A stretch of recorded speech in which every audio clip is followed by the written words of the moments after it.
My, if you hate me that much, then take early retirement. You're an incompetent old man close to retirement, and it's pathetic that you even talk to me. Listening to Nancy scream like that makes my head hurt. Her attitude has been terrible up until today. One time, she told me to go buy coffee. Another time, she told me to buy her stockings because hers had a run. And another time, she asked me to check if she locked her house. Nancy completely mistook me for a slave or something. Fine, I'll quit. Realizing I couldn't work with her anymore, I told her I was quitting the company I'd worked at for 44 years. Later, Nancy barged into my new workplace, yelling. I sighed. The product I developed quickly became the top seller in the industry, since I own the patent. It's natural that this company would sell it. Nancy was stunned by my words. With the top-selling product now at my new company, it was inevitable that clients would start buying from us. Our company soon reclaimed the top spot in industry sales. I am Will Miller, a 62-year-old employee at a glass processing company. I joined this company right after high school. Our company has grown quite a bit. Now we mostly hire college grads. But back when it was just a small company with a dozen or so employees, it was all high school grads. The reason I joined this company was because I met someone. At that time, I was attending a technical high school, but I was a troublemaker and had been given up on by my homeroom teacher. My parents had a bad relationship since I was little, and I always wondered why they didn't get divorced.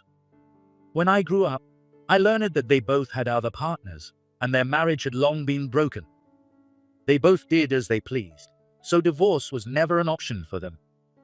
Growing up in such a home, it was impossible for me to turn out well, and I spent my nights causing trouble with local friends. People around me said it was a miracle I managed to graduate high school. I think the school forced me to graduate because it was a decent school and didn't want to have dropouts. Of course, I didn't seriously look for a job, so even just before graduation, I hadn't found one. At that time, I was working part-time at a movie theater and thought I just worked there full-time. Then I met Thomas, the former president of my current company. Thomas was 5 years older than me and was in his second year as a working adult. Because the movie theater where I worked part-time was near his company, Thomas came to the store almost every day. Thomas smoked, so we often met at the smoking area and eventually started chatting. Thomas told me it was his dream to grow the small company into something big. He spoke of his deep gratitude to the president at the time and that he stayed at the company to repay that debt. At that time, I probably only half listened to what he said. Working to repay a debt of gratitude was something foreign to me. However, Thomas kept looking out for me, someone without any dreams, and he spoke up for me to join his company.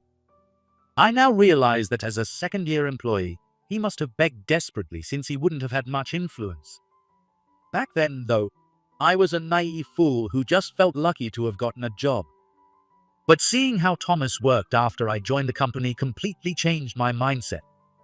Thomas worked harder than anyone to achieve the dream he told me about at the movie theater.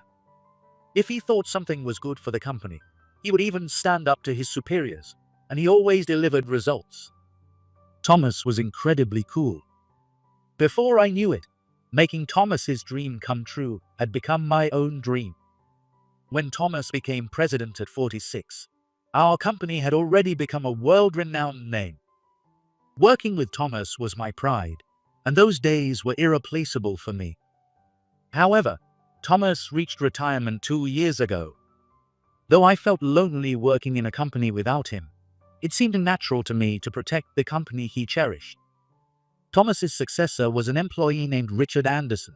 Anderson, at 37, was young but had a sales talent recognized by Thomas. Of course, there was opposition to appointing such a young employee as president. However, Thomas was adamant about making Richard the president. Even I was convinced that Richard was the one who understood Thomas's management philosophy the best. Following Thomas's wishes, Richard became the president, and our company has been thriving even more. However, there's one problem. It's the presence of Nancy Wilson, the head of our department. At 44, Nancy is the first female department head in our company. Thomas wanted to create products that catered to various cultures, so our company has many foreign employees. Nancy steadily built up her achievements and rose to the position of department head. She used to be quiet and reserved, but since Thomas retired, she has gradually changed. She started lashing out at the other employees.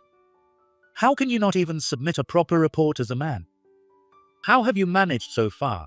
If you submit another sloppy report like this, you're fired. A young employee who was yelled at like this in front of everyone got so distressed that he stopped coming to work. Later, I saw the report that was the cause of all the criticism, and it was very well done with no flaws. In other words, Nancy's accusations were baseless. Besides that young employee, several others have quit because of Nancy Wilson's harsh accusations. Nancy's behavior was so terrible that I told Richard several times, "I think you should seriously talk to Nancy." But Richard's response was always vague. Yes, I know. The truth is, while Richard has excellent management skills, he is too kind by nature. He's not good at confronting people. In contrast, Thomas was the type to speak his mind clearly and never tolerate what he considered wrong, even if it meant making female employees cry. But Richard could never do that. Even though Nancy has been behaving this badly, Richard can't say anything to her. "You know we can't go on like this, right?" "Yes, of course." I sighed at Richard's response. "I'll talk to Nancy. I understand it might be hard for you as her junior." Richard apologized, looking apologetic. "I'm sorry. To me, Richard is as young as a son, and I've always treated him like a cherished junior." Richard has always been a timid person, and Thomas knew that when he appointed him as president. I thought I could handle what Richard couldn't, and that Nancy would change her attitude if she was confronted. But I soon realized how naive that was. A few days later, I approached Nancy's desk. "Do you have a moment?" She was fiddling with her phone and looked up lazily. In terms of age and years of service, I was senior, but I didn't hold a managerial position. So technically, she outranked me. "What?" "Regarding your recent behavior, I think you're being too harsh on the younger employees." Nancy's eyebrow twitched at my words. "Too harsh? Maybe they're just not doing their jobs properly. I'm only saying what's necessary as their supervisor." "What exactly do you mean by not doing their jobs properly? I reviewed the report you criticized, and it was clear and well done." "I think your accusations are baseless." I wondered if I'd gone too far, but I decided to tell her everything. "If you think that report was poorly done, maybe your judgment is off. How about I help review the reports for a while? That way, we can better assess their quality." Of course, I wasn't just saying this based on my opinion alone. I showed the problematic report to the heads of other departments, and they all agreed it was well done. This confirmed that Nancy's perception was a bit off. "Are you saying I'm below you, an old, near-retirement deadweight without any position?" I sighed internally, thinking that was too much. "I'm not saying you're below me, but for report checks, it might be better to align with my perspective." Our subordinates watched our conversation nervously. Nancy was clearly irritated, but I'm also quite stubborn and couldn't back down when I wasn't in the wrong. "So, you're saying I'm below you? Talking to you makes me sick. I'm the head of this department, so everyone should follow me. If you keep thinking like that, none of your subordinates will follow you." I replied coldly to Nancy's harsh words, and her eyes turned red as she ground her teeth. "Fine, then you check all the reports. If you have complaints, do it all yourself. I'm done with it." She threw the submitted reports at me and stormed out of the office. I sighed, feeling utterly helpless. From the next day, Nancy's behavior was even worse. She not only refused to check the reports, but also pushed her meetings with clients onto me, saying, "Will, handle this meeting for me." It was bad enough that she pushed work on me, but making me do things unrelated to work was too much. One time, she told me to buy coffee. Another time, She told me to buy her stockings because hers had a run. And another time, she asked me to check if she locked her house.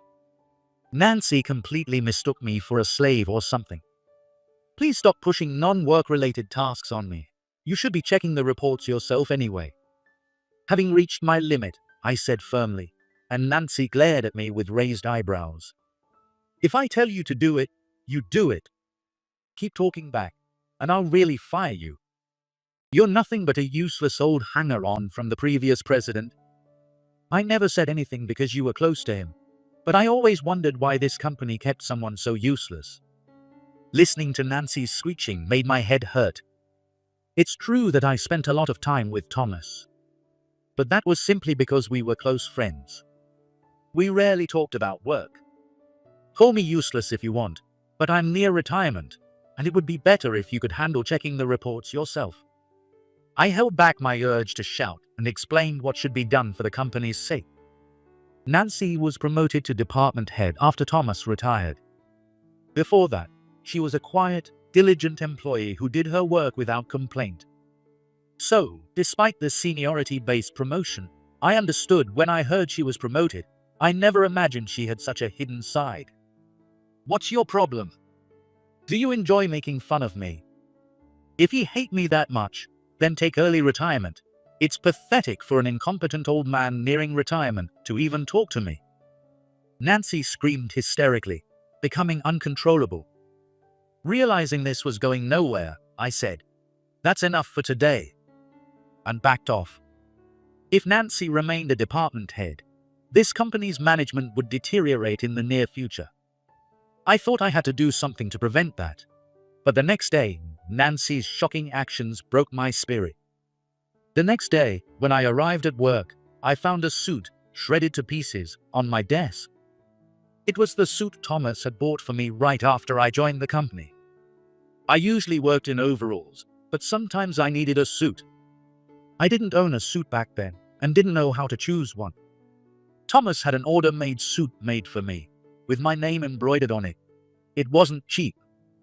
When I asked why he did so much for a stranger, he laughed and said, "I think of you like a brother. You might not have had a family before, but we're brothers now." It was the first time I felt the love of family, having never felt loved by my parents. Since then, I kept the suit in my locker at work and wore it when needed. Now, that suit was in tatters on my desk. As I stood there in shock, Nancy started laughing loudly. "That was a suit Thomas bought for you, right?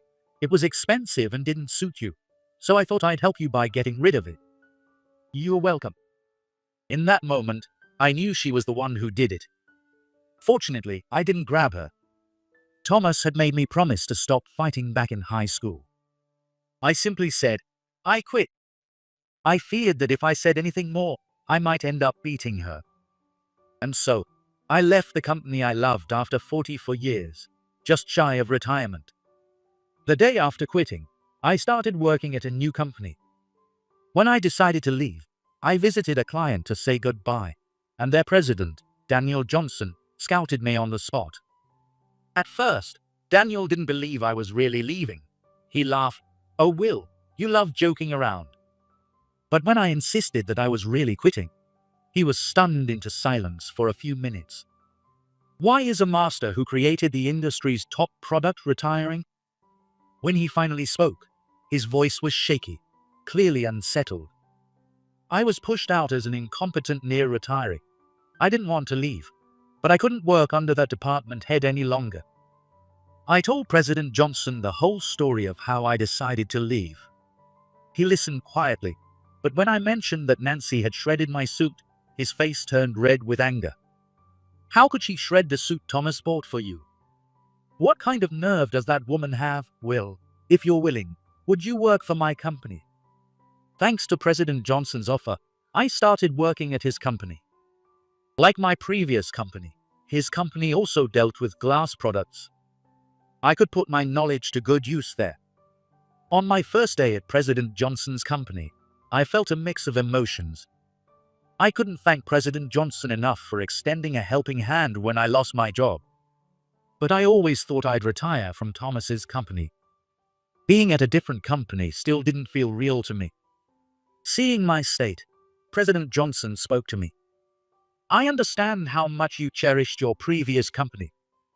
Thomas helped me a lot too. That's why I'm truly happy to work with you for my remaining year until retirement. His words warmed my heart. Since Thomas's retirement, I had honestly lost my sense of purpose at work. But now, I genuinely wanted to help President Johnson and work for him. 2 months after I started working at President Johnson's company, as I was talking with President Johnson, my subordinate David Davis called out to me. "Will, there's a call for you from someone named Wilson."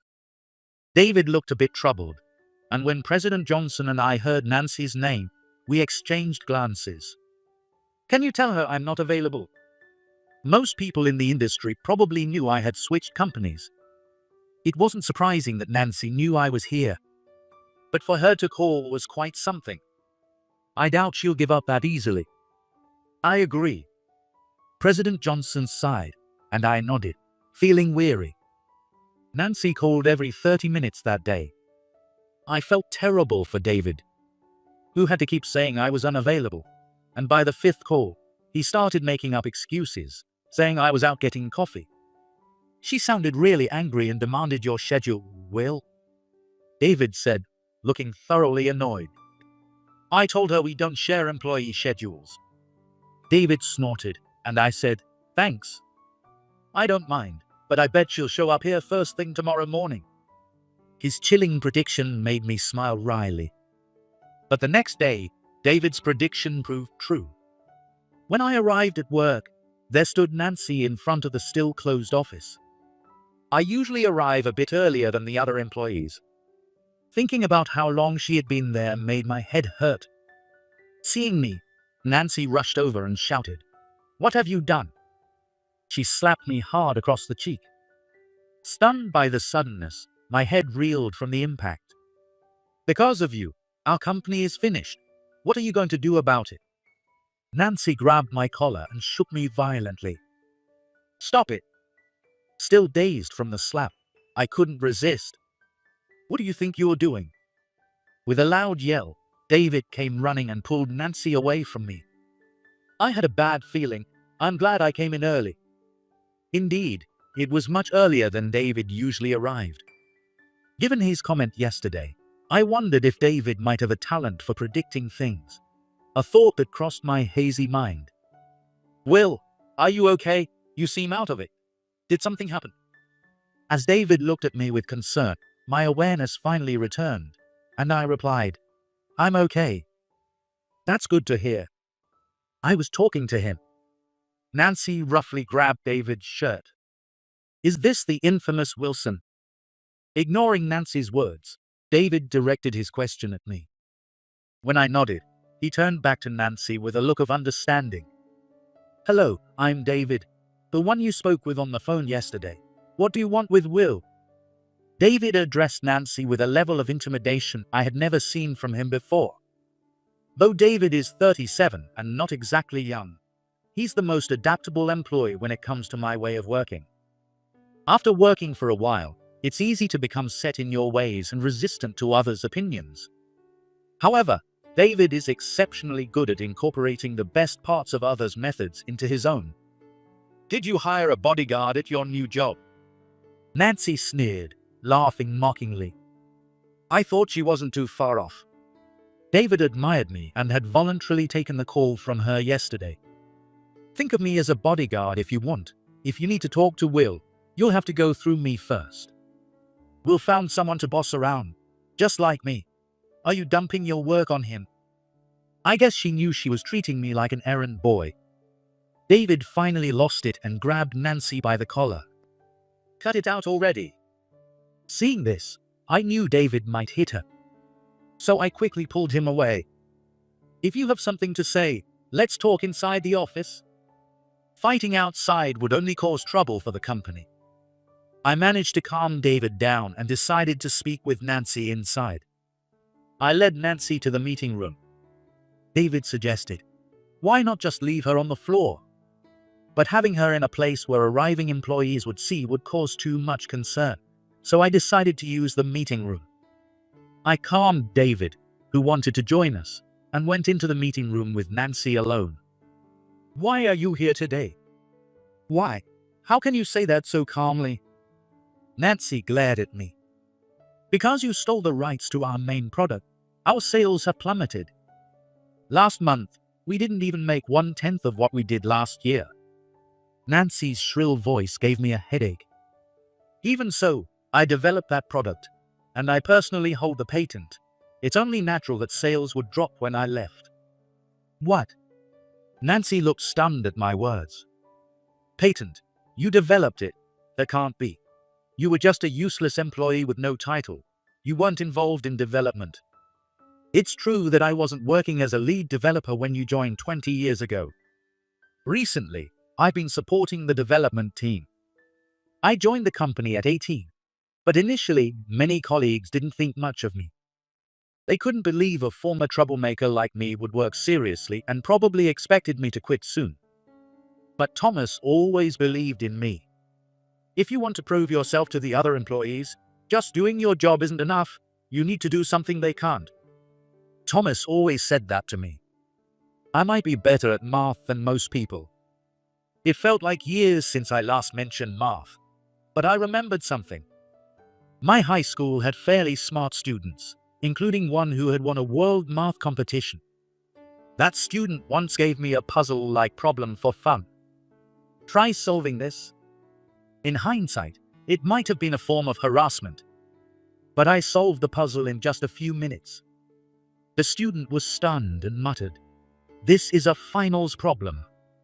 I didn't think much of it then, but it was likely a problem from the finals of the world math competition. The student was shocked because I solved it so quickly. When Thomas heard this, he immediately brought me a math problem book. It was a book that also taught mathematical theorems and formulas. I finished the problem book in one day, and then Thomas gave me what he called a skill test. When Thomas checked my answers, he was stunned. "These are questions from the entrance exam of the Harvard University," he muttered. "And you got a perfect score." This revealed that I was exceptionally skilled in mathematics. Following Thomas's advice, I started studying to enter a university. You can't get into Harvard University with just math. However, if you're truly exceptional, some overseas universities waive other subject tests. So, in my second year at the company, I went to study abroad. Thomas paid for all my tuition. There, I studied materials chemistry, materials engineering, and chemical engineering, focusing on glass manufacturing. I returned to the US at 25 after completing my graduate studies. I applied my university knowledge to develop a type of glass that didn't exist in the US. I aimed to create the most impact-resistant glass. Our company had areas where it couldn't compete with major corporations, especially in brand recognition, which is crucial in the US. So, we had to make products only our company could produce. The impact-resistant glass I developed was the strongest globally. It quickly became the industry's top seller. Hearing my story, Nancy looked stunned. "I understand you developed that glass, but why do you personally hold the patent?" "Normally, the company holds the patent for what's developed there." That was Thomas's decision. The glass wasn't created by the whole company. It was my personal creation. I had no issue with the company holding the patent, but Thomas insisted it should be mine since I made it. Thomas hated anything unfair and felt it was wrong for my achievement to become the company's. I created the product to help Thomas, so it didn't matter to me. But since Thomas insisted, I applied for the patent myself. When the top-selling product moved to my new company, it was inevitable that our clients would start buying from us. Our company quickly reclaimed the top spot in the industry. "What? So what will our company do now?" "Because of you, we might go bankrupt. How do you think Thomas would feel about this, you ungrateful person?" Nancy glared at me and shouted. "Excuse me for a moment." President Johnson suddenly entered the meeting room, with a worried-looking David behind him. I've heard most of the situation from David, and I could hear the conversation from outside.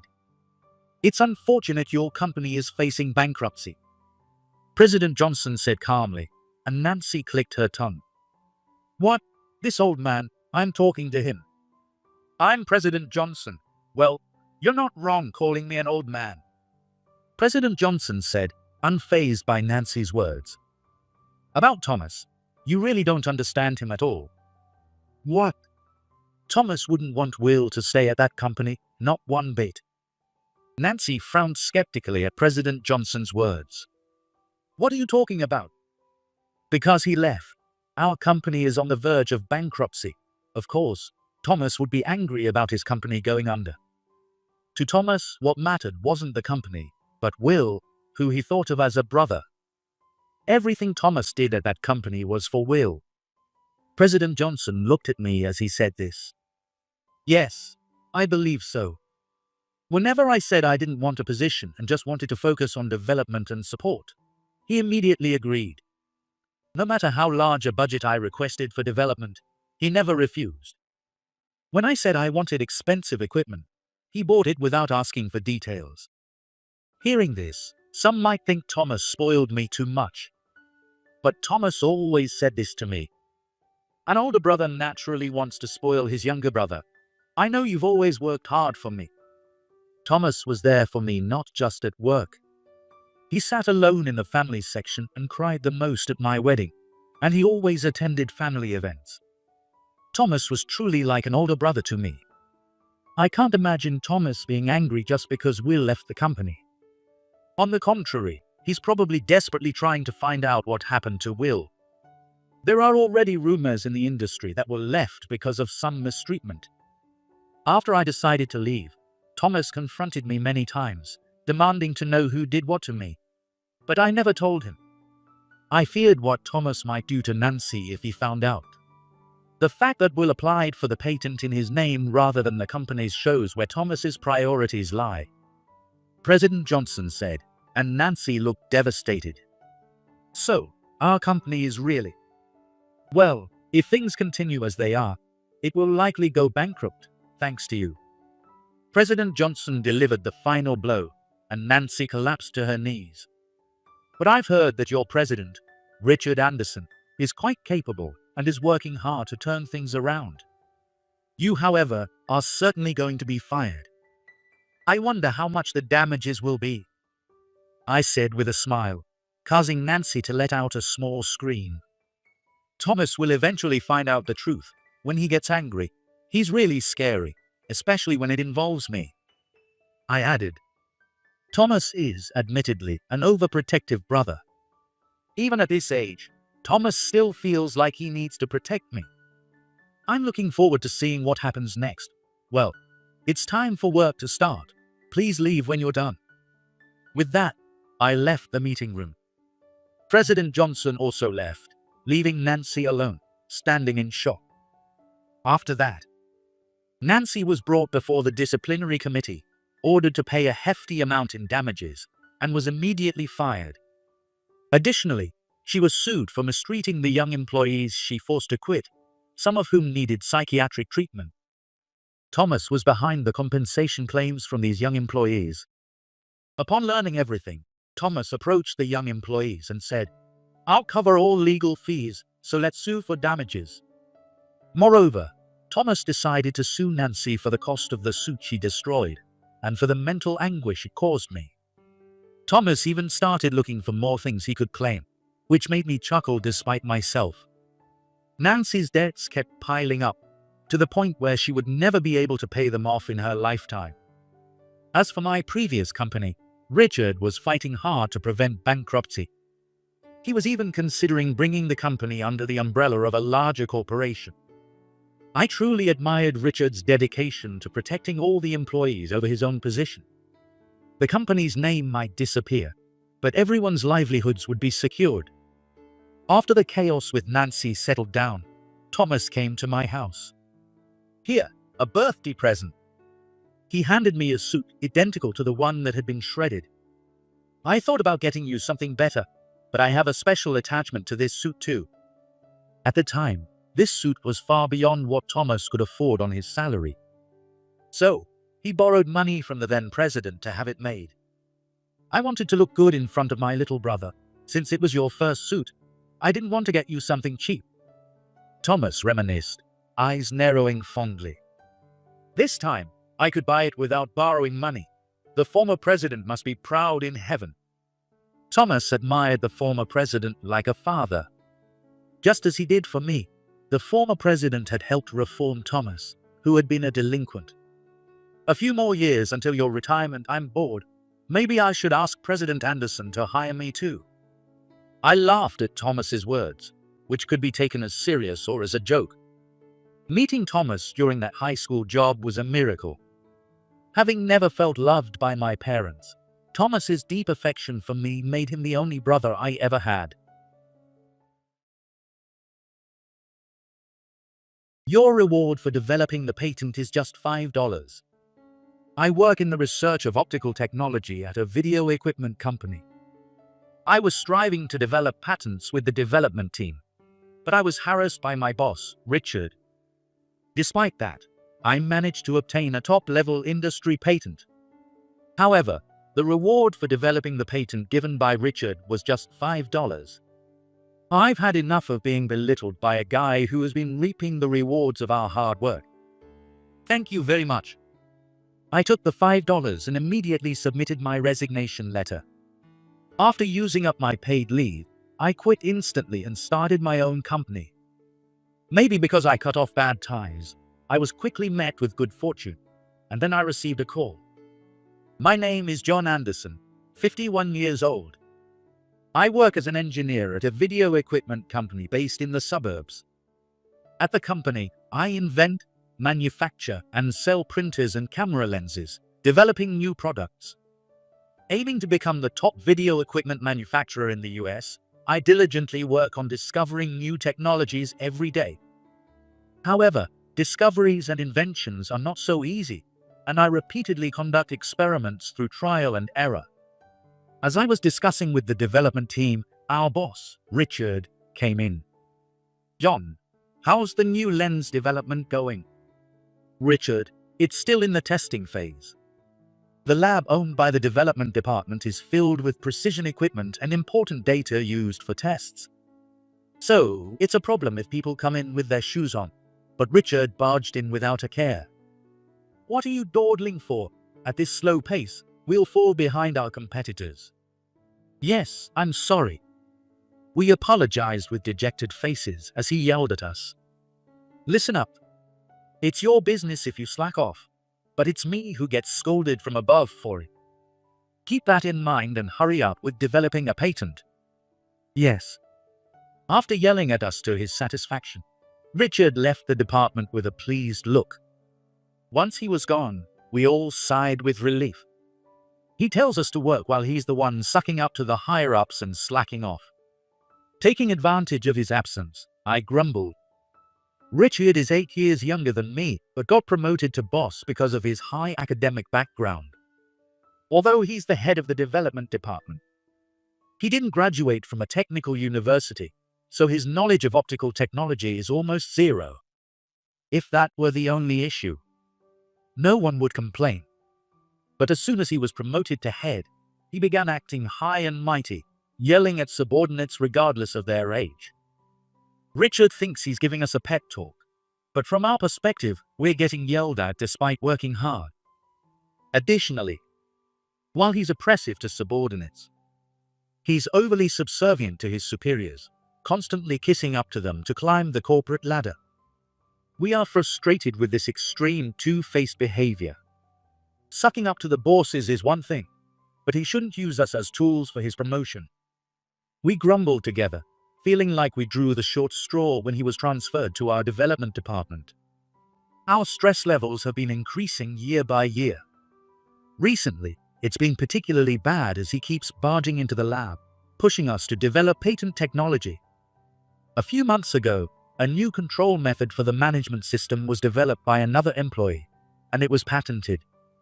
As a result, both the developer and Richard, who oversaw it, received praise from the president. After being praised by the president, he apparently thought, if we develop more patent technology, my evaluation will improve further. Since then, he has been pressuring us to speed up development. Richard is forcing us to work hard for his own recognition. We aim for technological progress, but thanks to Richard, our working conditions are terrible. Excessive work is assigned, and unpaid overtime is the norm. If I try to leave on time, he whispers, "You're leaving while I'm still working." If anyone resists, he uses his position as a department head, so most employees deeply dislike him. Richard's arrogant attitude is annoying, but as an engineer, I find the discovery of new technology exciting and socially beneficial. Moreover, if a patent is approved, our company name rises in the patent rankings, increasing our recognition.